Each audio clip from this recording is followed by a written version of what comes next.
உங்களுடைய தங்கம், வெள்ளி, வைர நகைகளை உடனே செல் பண்ணுமா? நம்பிக்கையான நிறுவனம் Max Gold. Call 04445454545. Max Gold, cash for gold. எகிப்தில் என்ன பிரமிடு கட்டிருக்காங்க? பிரமிட்ஸ்னாலே நாங்கள் தான் அப்படின்னு சொல்கிற உரிமை ஒருத்தங்களுக்கு இருக்குது. ஏன்னா இப்போ எகிப்தை பொறுத்த வரைக்கும் ஒரு 140 பிரமிடு வரைக்கும் இப்போ வரைக்கும் கண்டுபிடிச்சிருக்காங்க. ஆனால் இவங்க 1000க்கும் அதிகமான பிரமிட்ஸை கட்டியிருக்காங்க.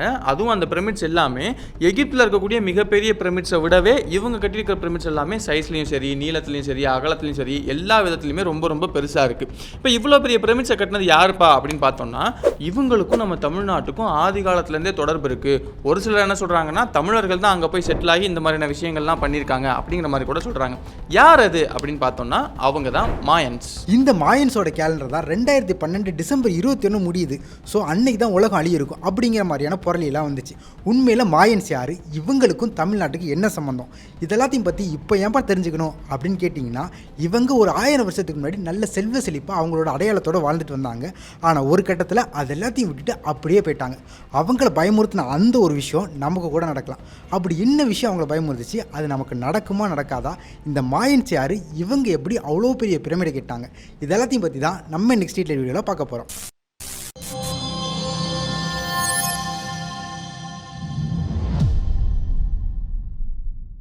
முதல்ல இந்த மாயன்ஸ்ங்கிறவங்க யார், இவங்களை ஏன் தமிழ் மக்களோட நிறைய பேர் தொடர்பு படுத்துகிறாங்க? ஆதி தமிழர்கள்லாம் நமக்கு ஞாபகம் வர்றது மொத்தம் 3 விஷயம். பெரிய பெரிய கோயில் கட்டினாங்க, அப்புறம் வானவியல் அறிவு அவங்கள்ட்ட சூப்பராக இருந்துச்சு, கணிதமும் சூப்பராக இருந்துச்சு, இது போக மொழி பற்றுமே அவங்கள்ட்ட நல்லாவே இருந்துச்சு. இந்த 3 விஷயத்தையும் தமிழர்கள் வந்து டாப்பில் இருந்த அதே காலகட்டத்தில் மாயன்ஸுமே இந்த 3 விஷயங்களில் டாப்பில் இருந்திருக்காங்க.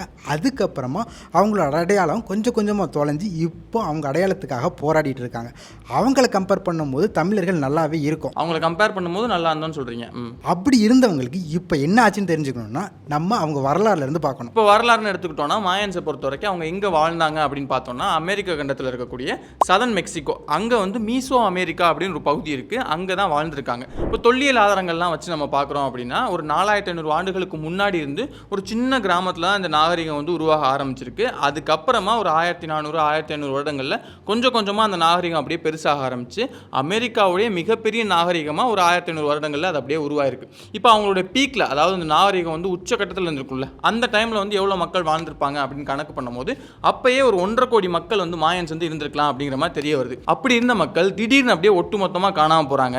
மிஞ்சி இந்த கொஞ்சம் மாயன்ஸுமே அமெரிக்காவோட வேறு வேறு பகுதிகளில் போய் அப்படியே செட்டில் ஆகி வாழ ஆரம்பிக்கிறாங்க. இப்போ அமெரிக்காவுடைய பெரும்பகுதி மக்களுக்கு வந்து இந்த மாதிரி ஒரு நாகரிகம் இருந்துச்சு அப்படிங்கிறதே கொஞ்சம் கொஞ்சமாக மறந்து போகுது. ஆனால் அந்த மாயன் மக்கள் வந்து வேறு வேறு இடங்களில் போய் வாழ்ந்தாங்கல்ல, அவங்களில் வந்து அவங்களுடைய குழந்தைகளுக்கு, அடுத்தடுத்த தலைமுறைகளுக்கு எல்லாமே நாம் வந்து இப்படிலாம் இருந்தோம், நமக்கு ஒரு நாகரிகம் இருந்துச்சு, இந்த இடத்துல நாம இருந்தோம், இவ்வளோ கட்டிடங்கள் கட்டணும், இந்த விஷயங்கள் வந்து தொடர்ந்து சொல்லிக்கிட்டே இருந்திருக்காங்க. இந்த கதைகளோட உண்மைத்தன்மையை கண்டுபிடிக்கிறதுக்கு ஃபெட்ரிக் ஸ்டீஃபன் கூடிய 2 பேர் ஆராய்ச்சிகளை முன்னெடுக்கிறாங்க.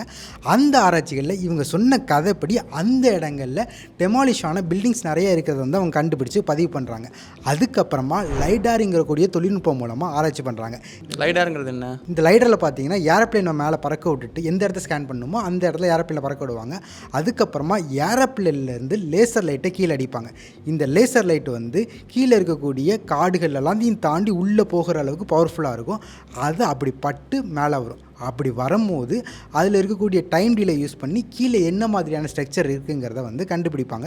இதே டெக்னாலஜி தான் டால்ஃபின், வவ்வால் மாதிரியான மிருகங்கள் பண்ணுது. அது வந்து சவுண்டை எழுப்பி எதிரில் என்ன ஆப்ஜெக்ட் இருக்குங்கிறத வந்து அது கண்டுபிடிக்கும். இதில் சவுண்டுக்கு பதிலாக லேசரை வந்து யூஸ் பண்ணுறாங்க. இதை ஏன் யூஸ் பண்ணுறாங்கன்னு பார்த்தீங்கன்னா, மாயன்ஸ் வாழ்ந்ததாக சொல்லக்கூடிய அந்த பகுதி முழுக்க முழுக்க காடால் நிரம்பி இருக்குது. ஸோ அந்த இடங்களில் நிறைய அடர்த்தியான மரங்கள் இருக்குது. அந்த இடங்களில் நிறைய மனுஷங்க போய் ரிசர்ச் பண்ணுறதுங்கிறது ரொம்ப கஷ்டமான விஷயம். இன்னொன்று, அந்த ஏரியாவும் கிட்டத்தட்ட ஒரு 6-7 தமிழ்நாடு சைஸ் அளவுக்கு ரொம்ப பெரிய ஏரியா. அவ்வளோ பெரிய ஏரியாவை வந்து மேனுவலாக ஒருத்தர் போய் இப்போ ஆராய்ச்சி பண்ணுறது வந்து ரொம்ப கடினமான விஷயம். இந்த 2 காரணத்தினால தான் அவங்க இந்த லேசர் டெக்னாலஜி யூஸ் பண்ணுறாங்க. இந்த லேசர் டெக்னாலஜி யூஸ் பண்ணி அவங்க எஸ்டிமேட் பண்ண ஏரியாவில் ஒரு குறிப்பிட்ட பகுதியை தான் வந்து ஸ்கேன் பண்ணி பார்த்தாங்க. அது ரொம்ப ரொம்ப கம்மியான பகுதி தான். அந்த ஸ்கேன் பண்ணி பார்த்த அந்த கொஞ்சோண்டு ஏரியாவில் கிட்டத்தட்ட 60,000 ஸ்ட்ரக்சர் வந்து அவங்களுக்கு வெளியே தெரிய வந்திருக்கு. கொஞ்சம் ஏரியானா எவ்வளோ ஸ்கேன் பண்ணாங்க? கிட்டத்தட்ட 1லேருந்து ஒரு 3-4% வரைக்கும் தான் ஸ்கேன் பண்ணாங்க. அதாவது அவங்க பிளான் பண்ணதுலேயே ஒரு 3-4% தான் ஸ்கேன் பண்ணியிருக்காங்க. அதுலேயே இத்தனை ஸ்ட்ரக்சர்ஸ் கண்டுபிடிக்கிறாங்க. இத்தனை 1000 structure, man-made structure, 60,000 man-made structures வந்து அவங்க கண்டுபிடிக்கிறாங்க. அதுக்கப்புறமா அங்கே போய் ரிசர்ச் பண்ணி பார்க்கும்போது தான் அவங்கள பற்றின நிறைய உண்மையான விஷயங்கள்லாம் வெளியே வருது. அப்படி வெளிவரும் போது தான் தமிழ்நாட்டை சேர்ந்த சில பேர் வந்து இவங்களுக்கும் நமக்கும் இந்தந்த சிமிலாரிட்டிஸ்லாம் இருக்குது, அதனால் இவங்க தமிழ்நாட்டிலேருந்து போனவங்கள இருக்கிறதுக்கான வாய்ப்பு இருக்குங்கிற மாதிரியான நிறைய கூட்டு கூற்றுகளை வந்து முன் வைக்கிறாங்க. இந்த 60,000 கட்டிடங்களில் என்னென்ன இருந்துச்சுன்னா, நிறைய வீடுகள் இருந்துச்சு, சில மாட மாளிகைகள் இருந்துச்சு, சில பிரமிட் இருந்துச்சு, சில கோவில் இருந்துச்சு. இது போக நிறையா நகரங்கள் இருந்துச்சு. இந்த நகரங்களை கனெக்ட் பண்ணக்கூடிய ரோடுகளுமே அவங்க அமைச்சு வச்சுருந்தாங்க. இவ்வளோ விஷயங்களையும் அமைச்சு தான் அங்கே இருந்துச்சு. இது போக இன்னும் அடுத்தடுத்த ஆராய்ச்சிகளில் நிறைய கல்வெட்டுகள் கிடச்சிது. இது போக அந்த கோவில்களுக்குள்ளே இந்த மாதிரி நிறைய இடங்களில் நிறைய ஓவியங்களும் கிடச்சிது. அதை வச்சு தான் அவங்க அந்த காலத்தில் எப்படிலாம் வாழ்ந்திருப்பாங்கங்கிற அபிமானத்துக்கு வராங்க. அதில் ஃபஸ்ட்டு என்னென்னா, அவங்க பண்ண விவசாயம். இந்த காலத்தில் வாழ்ந்த பெரும்பாலான மக்கள் வந்து வேட்டையாடி சமூகத்திலேருந்து மாறி அவங்க விவசாயம் பண்ண பழகிட்டாங்க. இவங்களும் விவசாயம் பண்ணி தான் வாழ்ந்துட்டு வந்தாங்க. அவங்க முக்கியமாக சோளத்தை பயிரிட்டு இருக்காங்க. அது போக பீன்ஸு, ஸ்குவாஷ்னு சொல்லக்கூடிய அந்த தட்பவெட்ப சூழ்நிலைக்கு ஏற்ற மாதிரியான பயிர்களை வந்து விளைவிச்சு தான் அவங்க வந்து வாழ்ந்துட்டு இருந்திருக்காங்க. இங்கே எப்படி நம்ம வந்து பயிர் அறுவடை அப்போ வந்து சூரியனை வழிபடுவோமோ, அதே மாதிரி அவங்களும் அறுவடை அப்போ சூரியனை வழிபடுறது. அதுக்கப்புறம் அவங்க பயிரில் முக்கியமான பயிரான காணுக்கு வந்து ஒரு கடவுளை வச்சு அந்த கடவுளையுமே வழிபட்டுருக்காங்க. இந்த மாதிரி வழிபாடு முறைகள் வந்து அவங்களுக்கு நமக்கும் சில ஒத்து போகுது. ஆனால் இந்த விஷயங்கள் பெரும்பாலும் நிறையா சமூகங்களில் நடந்திருக்குங்கிறதுனால இந்த ஒரு விஷயத்தை வச்சு நம்ம வந்து தமிழர்களோட ஒத்து போகிறாங்க அப்படின்னு சொல்ல முடியாது. ரெண்டாவது பார்த்தீங்கன்னா, அவங்க யூஸ் பண்ணக்கூடிய கேலண்டர். அவங்க கிட்டத்தட்ட 3 வகையான கேலண்டர் வந்து யூஸ் பண்ணியிருக்காங்க. அதில் ஃபஸ்ட்டு கேலண்டர் பார்த்தீங்கன்னா, அதில் வந்து ஒவ்வொரு மாதத்துக்கு வந்து 20 நாட்கள் இருந்து, அவங்க மாதத்தினாலே 20 நாட்கள் தான் கணக்கு வச்சுருக்காங்க. அதில் ஃபஸ்ட்டு கேலண்டரில் மொத்தம் 13 மாதம் இருக்குது. அப்போ கிட்டத்தட்ட 260 நாட்கள். இந்த கேலண்டர் அவங்க எதுக்கு யூஸ் பண்ணியிருக்காங்கன்னு பார்த்தீங்கன்னா, அவங்க வந்து சோளத்தை தான் பயிரிட்டு இருக்காங்க. ஸோ சோளத்தோட அறுவடை காலம் வந்து பயிரிட்டதுலேருந்து ஒரு 260 நாளில் வந்து அறுவடை பண்ணிடலாம். ஸோ இந்த இதை வந்து கணிக்கிறதுக்காக அந்த குட்டி கேலண்டர் வந்து அவங்க யூஸ் பண்ணியிருக்காங்க. ரெண்டாவது 365 நாள் நம்ம இப்போ பழகிற மாதிரியான ஒரு சோலார் கேலண்டர் வந்து யூஸ் பண்ணியிருக்காங்க. அவங்க எப்படி பிரிச்சிருக்காங்கன்னு பார்த்தோன்னா, மொத்தம் 18 மாதம் அதில் இருக்குது. அவங்க மாத கணக்குப்படி ஒரு மாதத்தில் 20 நாள், அப்போ 360 நாள். அது போக எக்ஸ்ட்ரா வந்து 5 டே வந்து லக்கி டே அப்படின்னு சொல்லி சேர்க்குறாங்க. ஸோ டோட்டலாக 365 நாள் வந்து அவங்க கேலண்டர் யூஸ் பண்ணியிருக்காங்க. இது வந்து சோலார் கேலண்டர். நம்ம பூமி வந்து சூரியனை சுற்றி வர 365 நாள் எடுக்கும். அதை கனெக்ட் பண்ணி தான் அவங்க வந்து அந்த சோலார் கேலண்டர் உருவாக்கியிருக்காங்க. மூணாவது வந்து இந்த 2 கேலண்டரையும் மெர்ஜ் பண்ணி இன்னொரு கேலண்டர் உருவாக்கியிருக்காங்க. அது எப்படின்னா, இந்த 365 நாள் கேலண்டர் சைக்கிள் இருக்குல்ல, அதில் கிட்டத்தட்ட உங்களுக்கு ஒரு 52 வருஷம் ஓடிச்சுன்னா ஒரு 18,980 நாட்கள் கிட்ட வரும். இதே மாதிரி அந்த குட்டி கேலண்டர்லையும் கிட்டத்தட்ட ஒரு 73 வருஷம் வரை ஓடிச்சுன்னா அதே நாட்கள் வரும். இதே மாதிரியான சோலார் கேலண்டர் எல்லா சமூகத்திலையும் இருக்குது. நம்ம தமிழ்லையுமே அதை ஃபாலோ பண்ணிட்டுருக்கோம். தமிழில் பார்த்தீங்கன்னா கிட்டத்தட்ட 12 மாதம் இருக்கும். சில மாதங்களில் 29 நாட்கள் இருக்கும். சில மாதங்களில் வந்து 32 நாள் இருக்கும். 31, 32 மாறிக்கிட்டே இருக்கும். இந்த நாட்கள்லாம் கிட்டத்தட்ட கூட்டி பார்த்தீங்கன்னா ஒரு வருஷத்துக்கு 365 நாட்களுக்கு எக்ஸாக்டாக வரும். இந்த மாதிரியான சோலார் கேலண்டர் வந்து பெரும்பாலும் நிறைய சமூகங்களில் இருந்துச்சு. அதை தான் ஃபாலோ பண்ணிட்டு வந்தாங்க. அதாவது இந்த சூரியனை அடிப்படையாக கொண்டு வந்த எல்லா கேலண்டர்லையுமே இந்த 365 நாளுங்கிறது வந்து எல்லா நாகரிகங்களிலுமே அதை கரெக்டாக பயன்படுத்தியிருக்காங்க. இது போக அவங்க எக்ஸ்ட்ரா ஒன்று என்ன பண்ணியிருக்காங்கன்னா, கிட்டத்தட்ட 52 வருஷத்துக்கு ஒரு பிரத்யேக கேலண்டர் வந்து உருவாக்கியிருக்காங்க. அது எப்படின்னா, இந்த ஃபஸ்ட்டு சொன்ன 2 கேலண்டரையும் அவங்க மெர்ஜ் பண்ணிடுறாங்க. அதாவது இந்த சோளத்துக்கான கேலண்டரையும் இந்த சோலார் கேலண்டரையும் சோலார் கேலண்டரையும் மெர்ஜ் பண்ணுறாங்க. அப்படி மெர்ஜ் பண்ணும்போது 2 ஒரே நாட்களில் ஸ்டார்ட் ஆகுனா, திருப்பி கிட்டத்தட்ட ஒரு 52 வருஷம் கழிச்சு திருப்பி அதே நாட்கள் ஸ்டார்ட் ஆகும். இதில் ஃபஸ்ட்டு மாதம் ஃபஸ்ட்டு தேதியும் அந்த சோலார் கேலண்டரில் இருக்கக்கூடிய ஃபஸ்ட்டு மாதம் ஃபஸ்ட்டு தேதியும் ஒன்றா மெர்ஜ் ஆகும். 52 வருஷத்துக்கு ஒரு அந்த சைக்கிள் ரிப்பீட் ஆகிட்டு அந்த சைக்கிள் ரிப்பீட் ஆகும். இதை வந்து அவங்க ஒரு ரெஃபரன்ஸாக பயன்படுத்தியிருக்காங்க. இது போக என்ன பண்ணியிருக்காங்கன்னா, இந்த 2 கேலண்டரை தாண்டி அவங்க வந்து காலங்களை கரெக்டாக நோட் பண்ணுறதுக்காக பெரிய கேலண்டர் ஒன்று யூஸ் பண்ணியிருக்காங்க. இப்போ நம்ம டைமை நோட் பண்ணுறதுக்கு என்ன, இப்போ யாராவது பிறந்த டேட்டை வந்து நம்ம எப்படி நோட் பண்ணுவோம், எந்த வருஷம் எந்த மாதம் எந்த தேதிங்கிறத வந்து 3 விஷயங்களை வச்சு தான் நோட் பண்ணுவோம். அவங்க வந்து இதை 5ஆக பிரிச்சிருக்காங்க. ஒவ்வொரு நாளையும் வந்து ஃபஸ்ட்டு பிரிச்சுக்கிட்டு, அதுக்கப்புறம் அது எந்த மாதங்கிறத ஒன்று பிரிச்சுக்கிட்டு, அதுக்கப்புறம் வருஷத்துக்கு ஒன்று கொடுத்துருக்காங்க. இந்த வருஷம் வந்து இன்னொரு சைக்கிளில் இருக்கும், அந்த சைக்கிளுக்கு ஒன்றுன்னு சொல்லிட்டு இப்படி கிட்டத்தட்ட 5 விஷயங்களாக நோட் பண்ணி எந்தெந்த வருஷத்தில் என்னென்ன நடந்துச்சுங்கக்கூடிய மார்க்கிங்கை வந்து எந்த வருஷத்தில் எந்த மன்னர் பிறந்தார், எந்த ஆட்சி முடிஞ்சிச்சு, இந்த மாதிரி நிறைய ஹிஸ்டாரிக்கல் டேட்ஸை வந்து அவங்க நோட் பண்ணி வச்சுருக்காங்க. இதுதான் வந்து அவங்க லாங் ரன் கேலண்டர்னு சொல்கிறாங்க. இந்த கேலண்டரில் ஒரு சர்ச்சை வந்துச்சு. அது என்னென்னா, 2 கல்வெட்டு இருந்திருக்கு. அதில் வந்து இந்த கேலண்டர் வந்து ஸ்டார்ட் பண்ண டேட் வந்து 0000ன்னு மென்ஷன் பண்ணியிருக்காங்க. ரெண்டாவது இன்னொரு கல்வெட்டில் வந்து 13.0.0.0.0ன்ட்டு ஒரு டேட் வந்து அவங்க மென்ஷன் பண்ணி வச்சுருக்காங்க. இந்த டேட்டு கீழே சில விஷயங்களை வந்து நோட் பண்ணுறாங்க. அது சில டேமேஜ்னால அதில் இருக்கக்கூடிய முழு இன்ஃபர்மேஷன் நமக்கு கிடைக்கல. ஆனால் அந்த டேட்டில் வந்து ஒரு கடவுள் வந்து மேலேருந்து கீழே இறங்கி வருவாங்க அப்படிங்கிற மாதிரி அவங்க மென்ஷன் பண்ணியிருக்காங்க. இந்த டேட்டு தான் டிசம்பர் 21, 2012. இந்த டேட்டை வந்து அவங்க சரியாக இன்டர்பிரேட் பண்ணாமல் இந்த டேட்டோட அவங்க கேலண்டர் முடிஞ்சு போச்சு, ஸோ இந்த டேட்டோட மாயன்ஸோட கேலண்டர் முடிஞ்சிருச்சுன்னா உலகம் அழிய போகுது அப்படிங்கிற மாதிரியான வதந்திகள் வந்து 2012 வந்து பரவ ஆரம்பிச்சிச்சு. ஆனால் அவங்கள பொறுத்த வரைக்கும் என்ன விஷயம்னா, 13ங்கிறது வந்து அவங்களுக்கு வந்து ரொம்ப ஆஸ்பிஷியஸான ஒரு நம்பர், அவங்க ஸ்பிரிச்சுவல் ரீதியான ஒரு முக்கியமான நம்பர். ஸோ 13க்கு அடுத்து இத்தனை 0 வருதுங்கிறது அவங்களுக்கு ஒரு ரொம்ப முக்கியமான ஒரு டேட்டா இருந்திருக்கு.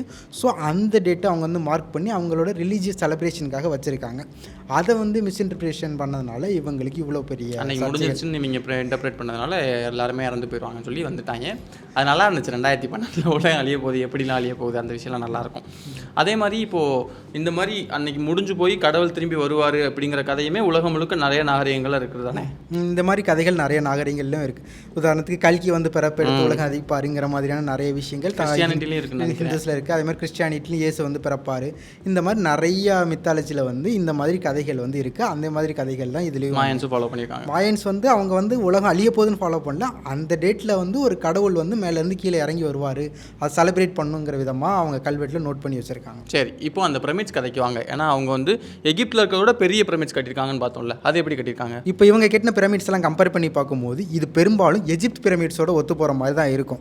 ஆனால் மற்ற பேரில் என்ன சொல்கிறாங்கன்னா, இதோட உச்சியை போய் பார்த்தீங்கன்னா அதில் வந்து கோபுர அமைப்பு மாதிரியான ஒரு ஸ்ட்ரக்சர் இருக்குது, இது வந்து தமிழ் கோவிலோட தான் ஒத்து போகுதுன்னு நிறைய பேர் சொல்கிறாங்க. ஆக்சுவலாக பார்த்தீங்கன்னா எஜிப்த் பிரமிட்ஸ் எல்லாம் வந்து மேக்ஸிமம் வந்து ஒரு சமாதியாக தான் கட்டப்பட்டிருக்கும்.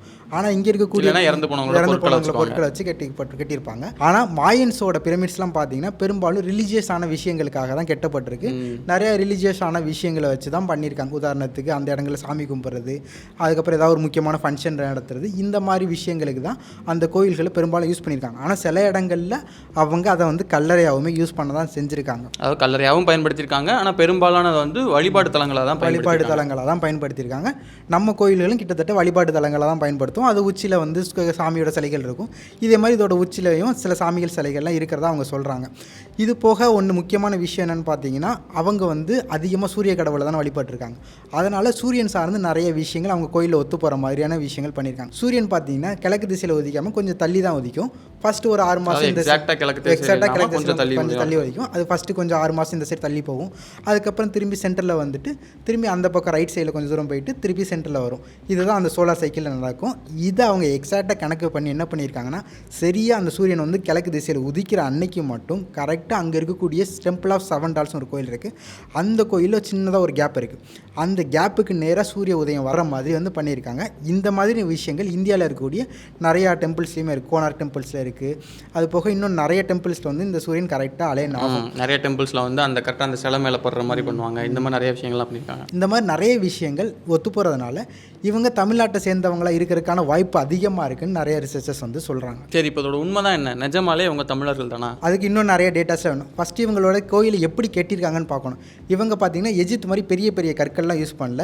இவங்க வந்து சின்ன சின்ன கற்கள் தான் யூஸ் பண்ணியிருக்காங்க. ஒரு ஆள் வந்து தூக்கிட்டு போகிற அளவுக்கான கற்கள் தான் அதிகமாக யூஸ் பண்ணியிருக்காங்க. கிட்டத்தட்ட மேக்ஸிமம் ஒரு 20-30 கிலோ இருக்கக்கூடிய கற்கள் தான் யூஸ் பண்ணியிருக்காங்க. அந்த கற்களை வச்சு தான் இவங்க பெரிய பெரிய பிரமிட்ஸ் எல்லாம் கட்டியிருக்காங்க. இப்படி அடித்து கட்டும் போது அந்த கற்கள்லாம் ஈஸியாக வந்து உருண்டு விடுறதுக்கான சான்ஸ் இருக்குது. அதுக்காக என்ன பண்ணியிருக்காங்கன்னா, அங்கே இருக்கக்கூடிய சுண்ணாம்பு கல்லெல்லாம் இருக்குல்ல, அதெல்லாத்தையும் எரித்து ஒரு கலவையை உருவாக்கியிருக்காங்க. அதுக்கப்புறமா அதை வந்து தண்ணியில் கலைச்சி ஒரு பேஸ்ட்ரி மாதிரி உருவாக்கி அதை வந்து பூசுமானத்துக்கு யூஸ் பண்ணி அதுக்கு மேலே கற்களை அடிக்க வச்சு கட்டியிருக்காங்க. இது வந்து சுண்ணாம்பு கலவை நம்ம தமிழ்நாட்டில் யூஸ் பண்ணுவோம். இதே மாதிரியான ஒரு விஷயத்தை தான் அவங்களும் ஃபாலோ பண்ணியிருக்காங்க. ஒருவேளை அவங்களுக்கு சுண்ணாம்பு அதிகமாக கிடச்சிருக்கலாம், அதனால் அதை பயன்படுத்திக்கலாம்ல. நீங்கள் சொல்கிற மாதிரி இது நிறைய விஷயம் நிறைய இடங்களில் நடக்கக்கூடிய ஒரு விஷயம் தான். இந்த மாதிரி ரொம்ப பேசிக்கான சிமிலாரிட்டிஸ் தான் இந்த ரெண்டு கல்ச்சருக்கு ஒத்து போகுது. அதாவது மாயன் கல்ச்சருக்கும் தமிழ் கல்ச்சருக்கும் இந்த மாதிரி ரொம்ப பேசிக்கான விஷயங்கள் தான் ஒத்து போகுது. இது பெரும்பாலும் நிறைய கல்ச்சர்ஸோட ஒத்து போகக்கூட ஒரு விஷயமாக தான் இருக்குது. ஸோ இதை வச்சு மாயன் வந்து தமிழ்நாட்டிலேருந்து வந்தவங்க தான்ங்கிறத வந்து கன்க்ளூட் பண்ண முடியாது. இது போக இதுக்கு அப்போஸாக இருக்கக்கூடிய 2 முக்கியமான ஆதாரம் இருக்குது. அது என்னென்னு பார்த்தீங்கன்னா, ஃபஸ்ட்டு அவங்களோட ஜீன். இந்த ஜீனை எடுத்து நம்ம கம்பேர் பண்ணி பார்க்கும்போது அவங்க பெரும்பாலும் கெரிபியன் ஐலாண்ட், அதாவது மெக்சிகோக்கு பக்கத்தில் இருக்கக்கூடிய கெரிபியன் தீவு மக்களோட தான் அதிகமாக ஒத்து போகிறாங்க. ஏசிய ஜீன்ஸோட அவ்வளோவா ஒத்து போகலை. ஸோ பெரும்பாலும் இவங்க கெரிபியன் ஐலாண்ட்லேருந்து ஒரு 4000 வருஷத்துக்கு முன்னாடியமாக அங்கே வந்து அதுக்கப்புறமா அங்கேருந்து பெரிய நாகரிகமாக வாழ்ந்துருக்கலாம் அப்படின்னு சொல்லப்படுறாங்க. அடுத்து என்னென்னா, அவங்க எழுதக்கூடிய லாங்குவேஜ் சிஸ்டம். பொதுவாக அவங்க லாங்குவேஜில் பார்த்தீங்கன்னா 2 பேசிக்கான ஸ்ட்ரக்சர் இருக்குது. ஃபஸ்ட் என்னென்னா லோகோசிலபிக்ஸ், அதாவது நிறைய படங்கள் மூலமாக எழுத்துக்களை வந்து எழுதுவாங்க. அதை பார்க்குறதுக்கு ஏதோ ஒரு படம் மாதிரி தான் இருக்கும். அந்த படங்களுக்கு ஒரு ஆழ்ந்த அர்த்தம் இருக்கும். ரெண்டாவது பார்த்தீங்கன்னா ஆல்ஃபா சிலபரி, அதாவது வந்து ஒரு ஆல்ஃபபெட் இருக்கும். அந்த ஆல்ஃபபெட் கூட நிறைய ஆல்ஃபபெட் சேர்ந்து ஒரு வார்த்தையை கொடுக்கும். அந்த வார்த்தைக்கு ஒரு அர்த்தம் இருக்கும். தமிழ் மொழி பார்த்திங்கன்னா ஆல்ஃபா சிலபரியில் தான் வரும். கிட்டத்தட்ட நிறைய எழுத்துக்கள் சேர்ந்து ஒரு வார்த்தையை உருவாக்கும். அந்த வார்த்தைக்கு ஒரு அர்த்தம் இருக்கும். ஆனால் மாயன்ஸ் பயன்படுத்தின லாங்குவேஜ் பார்த்தீங்கன்னா லோகோசிலபிக், அதாவது ஒவ்வொரு ஸ்ட்ரக்சர் இருக்கும், அந்த ஸ்ட்ரக்சருக்கு ஒரு அர்த்தம் இருக்கும், ஒரு வார்த்தை இருக்கும், அந்த வார்த்தையை வச்சு தான் அடுத்தடுத்த சென்டென்ஸை உருவாக்குவாங்க.